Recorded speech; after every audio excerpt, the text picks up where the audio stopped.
Mana Farg'ona 5 bo'lini darvozasini lazer qismi, xudo xolasa juda chiroyli holatda bo'ldi. Lazer o'zimizning ideyamiz bu, xudo xolasa o'zimiz chizmamiz bo'ylab chiqarilgan lazer. Juda chiroyli chiqadi, bu tiklangandan ham o'ta go'zal chiqadi. Bu taxiya qismi, tagida shivellerlari to'liq bezalib bo'lgan. Şu shivellerlari, xudo xolasa 50 shiveller bo'ldi. Onga desh bo'lgan, to'liq bezalib bo'lgan, xudo xolasa. Mana darvozalarimizni, shu Farg'ona 5 bo'lin darvozasi bu.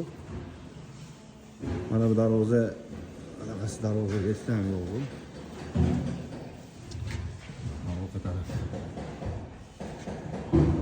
Mana shu 1.33 bo'lgan. 1.3 deganmiz. 1.33 chiqadi, xudo xolasa, juda go'zal holatda. High-tech zamok, shu Samarqand fason high-tech darvozalar qo'yilgan zamon, mashina o'zi ham o'g'irligi normalniy ta'sir qilyapti mana.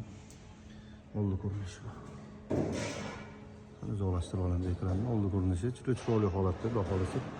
Buni kraska laklarini sepib, inshaalloh ustunovka jarayonlarini ham aytib o'tamiz. Sentr zamon bo'lgan, sentr zamonni ham yaxshisidan olib chiqib qo'yganmiz. Plus, u bu ish ko'rsatsa, ish ko'rsatmaydi, xudo xolasa. Chiroyli ishlatilsa, mana buni shunday samarasi yechilsa, sirazi yechim hal bo'ladi, inshaalloh. Darvozamiz yuqori O'stongonda, xudo xolasa, nima bo'lsa ham Abdulg'ay darvozalar xizmatida sifatli, chiroyli holatda ishlarini bajaramiz. Sifatli darvoza ustalarini tanishlarini jo'natib qo'yinglar shu videomizni. Bilasizlar, biz ishlarimiz, xudo xolasa, ancha pechatlarimizgacha hatto darvoza, pechat darvoza emasda tasvirlab tashlamaymiz. Pechatlarga yetib borib qilamiz.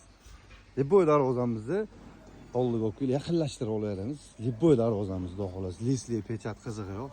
Xohlagan darvozani yaqinlashtirib mana burchoqlargacha olib beramiz. O'zi bu chang bo'layapti, mana bu burchoqlargacha o'ta go'zal holatda. O'zingizning oldida changni tozaladim. Shu yomg'ir qo'rlari javob, xudo xolasa, har qanaqa yomg'ir quyosh qo'rlarga chidaydi. Shu yerda turibdi. Nima bo'lsa shu yerda bo'lish kerak, lekin bo'lmaydi.